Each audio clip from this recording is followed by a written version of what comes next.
I cut his head off. Dude. Holy. These officers have just arrived at a children's park after a strange 911 call. They expect to check on someone in need, but instead, they walk straight into a scene so brutal it leaves even veteran officers frozen in disbelief. Oh! I gotta puke. We have a human head and a human body. We have both parts, they're just not connected. What follows is one of the most vile discoveries the Las Cruces PD has ever made. Did you see the knife? It was this big. Yeah, it's a small knife. All right, let's look for any more victims. Dude, there could be another head in that bag.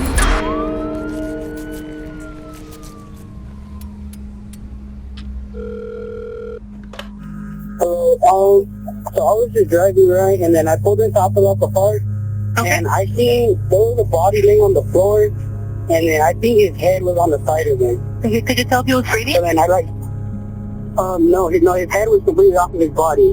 What do you mean? Like he was decapitated. Following the 911 call, a group of officers are dispatched to investigate. But the caller also mentions something alarming. The crime looks fresh, and there's a man in the park acting suspiciously. As officers make their way to the scene, they have no idea that the man the caller saw is actually the killer, hiding in the park and watching them. Have one officer to the entrances. 947, we got the east blocked off. We just need the south part of the park blocked off. It looks old. Okay. It's...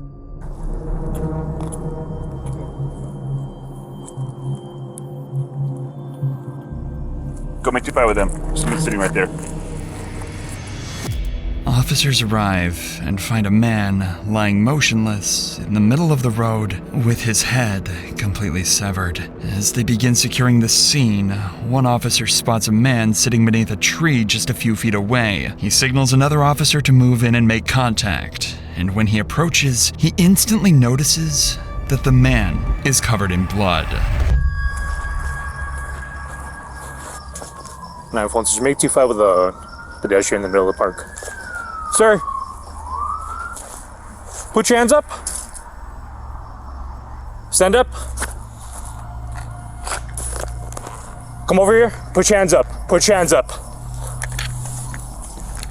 Get on your knees. Put your hands where I can see them. Contact. I got cover. You got contact. Shift. Hey, hands back. Oh, down. Nope.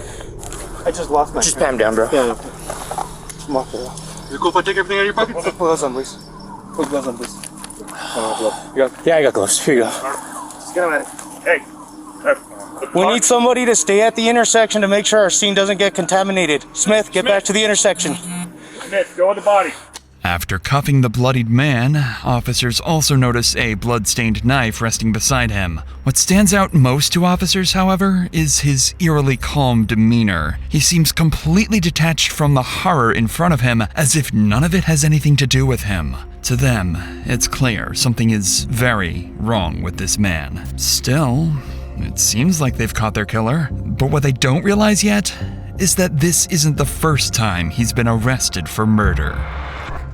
While 2 officers escort the suspect to a patrol car, the others move in to secure the scene and look for more victims. Anyone could be out there. But as the search begins, the brutality of what they just witnessed starts to sink in, making it hard to stay focused. All right, let's look for any more victims. I cut his head off. Dude. He has a knife. It's a small... Just stand by with it. Over here by the rock, because there's a big pool of blood in the grass. I don't want to walk close to it because I don't want to get in trouble for walking so close to it. But do they say they have a suspect or a possible suspect? I'm like 99.99. That's it. Oh really? You think so? Here's right there, next to the knife with all the blood. Oh, is the knife and blood over there? Yeah, it's like stuck to the ground. You can see all the blood on it. Oh, okay, then never mind. I didn't know that had parts. I got Ortiz watching where we got the dude. Okay. Has he said anything? Hey, everything, John. He was smiling and laughing when we hooked him up. Did you see the knife? The one that was sticking in the ground? Yeah, it's this big. Yeah, it's a small knife. There might be another one because there's that bag that's covered in blood. At least it looks like blood. Maybe there's another head in it. I'm actually thinking about that. Because there's blood clots on it. Yeah.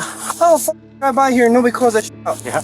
It took a while. You know how hard it is to get this? My thing is people calling code 24 this, code 24 You can't call that it all the time. Yeah, this mother gets his head hacked off with a penknife. And nobody says nothing. He was sitting there with his bloody hands next to his bloody bag, and then we found out the tree. Dude, he cut against the tree too. There was like an execution Raced him spot. against the You think he's just crazy? But you have to be, bro. So they did their business, came over here and let people like, hey, let this motherfucker be seen on the street. No, it's just one dude. That's what I'm saying. Dude, he had to be gnawing at that thing for a while though. Spines, dude, are tough. Like you had it, you had to be going to town on that thing. An average male several blows with an axe. Yeah, like that's meant for chopping. Yeah. You guys already cleared by that playground and everything? Yeah, it was all over there. He had two with a gun on Pike. Got all his 49. You have what? We got all his 49. Okay.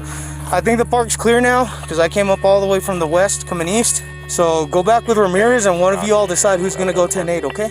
Officers canvass the park and, fortunately, find no other victims. But as they work on the scene, one detail keeps coming up in their conversations: the bloodied knife beside the suspect.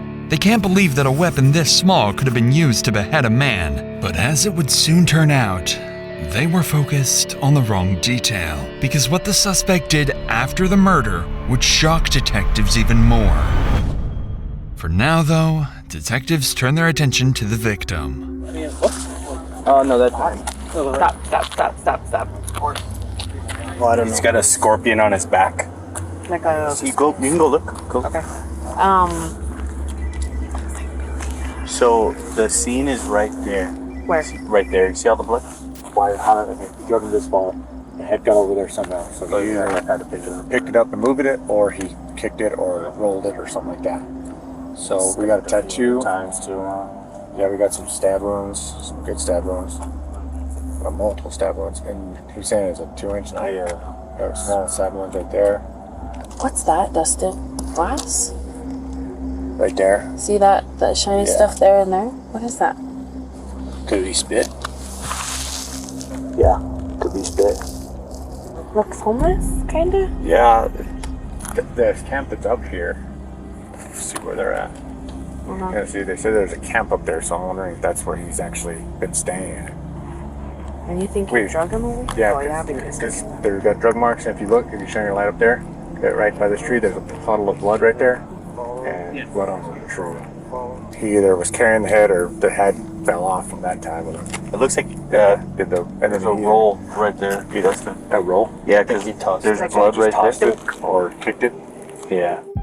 The victim is identified as 51-year-old James Garcia. His head is found nearly 20 feet from his body, and an autopsy would later confirm more than 80 stab wounds. Drag marks across the park suggest he was attacked, beheaded, then moved deliberately into the roadway. Meanwhile, at the patrol car, an officer works to confirm the suspect's identity. Bro, what's your name?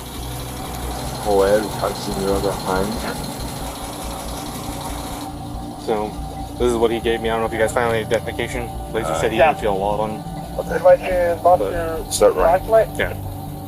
As word spreads of the suspect's identity, one officer realizes this isn't the first time he's dealt with Joel. You know who the suspect is? Science. It's Joel. Huh? It's Joel. Which one's Joel? Joel Science. He's the one that Code 5 Vex wrote death to in his own blood and then signed his name.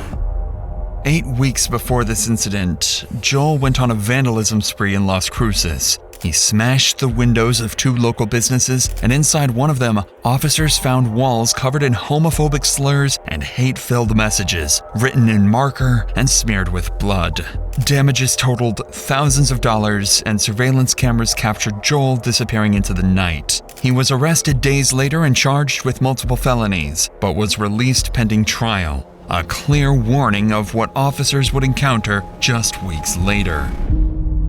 Joel is transported to the Las Cruces police station and placed in a booking cell awaiting the detective's arrival. When they arrive, they waste no time and begin his interrogation, hoping to get a confession. But Joel has different plans. Joel? Yes, sir. I'm Detective Gonzalez, Las Cruces Police Department. This is my partner, Detective Lockridge. You feeling alright right now? Oh, yeah, I'm good. Okay. What were you doing at Apodaca Park this past night? I don't know. You don't know? Okay. Who were you there with? Tell me what you do know, Joel. Tell me what you do know.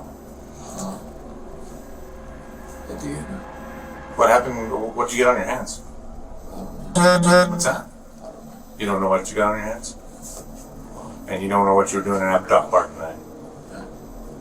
What were you doing? I wasn't in Apodaca Park until I got called. Me neither. That's what officers found. Yes. So why do you think you're here, Joel? You guys brought me here. You tell me. I'm asking you why we brought you here. Why did you? I don't know. So I'm asking you. You asked me. Huh? I don't know. You asked me. Joel refuses to talk, and for the next 30 minutes, he gives detectives nothing. It's clear he won't break that easily, so they decide to give him a break. In the meantime, they collect his blood-stained clothing, DNA samples, and photographs, then begin digging into his past, and finally discover why Joel is so good at deflecting. Years earlier, officers were called to the Townhouse Motel after reports of a shooting. Inside, they found 21-year-old Benjamin Montoya dead on the floor with a gunshot wound to the chest. The man arrested at the scene was Joel Arciniega Sands. He was charged with first-degree murder, but there was one problem. The weapon was missing. Months later, the gun surfaced after a robbery arrest, and with no way to prove who pulled the trigger on Benjamin, the charges were dropped. Joel walked free. When Joel returns to the interrogation room, detectives have a new, unorthodox strategy. They use his history of writing homophobic slurs against him, suggesting the victim was his boyfriend, hoping to provoke a reaction and get him to confess what really happened. Joel, I'm just trying to find out more information about James. So, was he your boyfriend?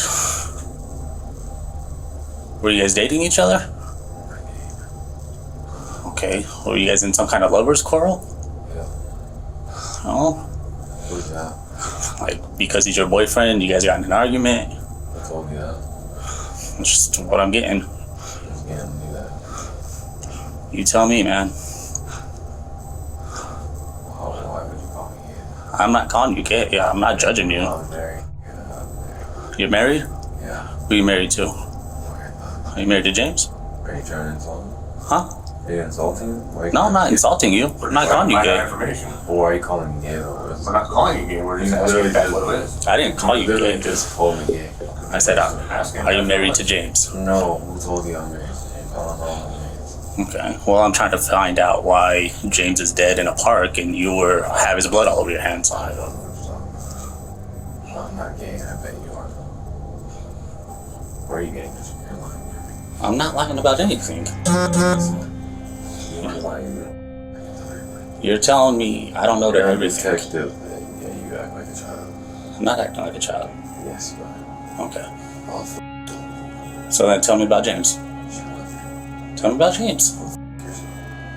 Shows your cheat says. Is that why you're pissed off because James thought you were gay? No. Did James hit on you? No. Did he make some kind of advance towards you that you didn't like? No. Want to fight me? I don't want to fight you. Well, let's see some of my ghost things like that. I don't want to fight you. Don't call me gay.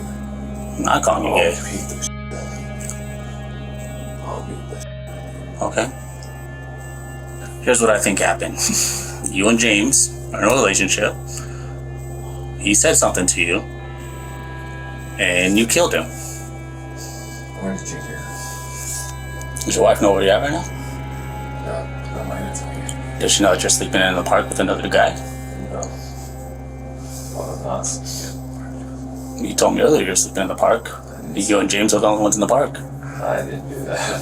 That's exactly what you told me. No, I've never seen that. It's on the camera. That's not what I said. Look, Joel, we know what you did.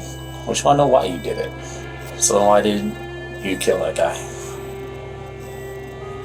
It's because he my wife. Your wife. When did this happen? 4 years ago. 4 years ago? Yeah. Okay. Was that reported? No, we were all homeless. What's that? We were all homeless. You guys are all homies. Homeless. Homeless, I'm sorry. Those are our bags that you had to go stealing from us. Okay. Which bags are yours? Those 3 backpacks belonged to my wife and her 2 friends. Okay. I wanted to get them back. I just tried to take them. He pulled the gun on me. You saw it. So yeah, I have a knife and I stabbed him down. And what else did you do? I cut his head off. I dragged his body down the street and kid had been soccer with his head. You played soccer with his head? Yeah, I keep flat passing cars. I told you what you did. So. I appreciate that. I appreciate you being honest with us. Can you get a cigarette? You want a cigarette? Like See what I can do for you, okay? See if I can get you a cigarette. All right. Within minutes, Joel loses his composure and admits to the killing. He claims James Garcia had sexually assaulted his wife years earlier, that he pulled a gun on him, forcing him to act in self-defense. But when detectives searched the scene, they found no weapon and later confirmed there was no record of a marriage, no victim, and no report of any assault. It was a story entirely fabricated by Joel to justify what he'd done. The interrogation ends there, and Joel is transported to the Doña Ana County Detention Center, where he's formally charged with first-degree murder. Over the following years, the case stalls after Joel is declared mentally incompetent to stand trial and placed under psychiatric evaluation. During that time, investigators learn that Joel has suffered from schizophrenia since the age of 11 and had been off his medication for years. It wouldn't be until March 2025, almost 4 years after the killing, that he's finally ruled competent and brought before a jury. After a week-long trial, the jury finds Joel Arciniega Sáenz guilty of first-degree murder. He now faces a life sentence in the New Mexico Department of Corrections.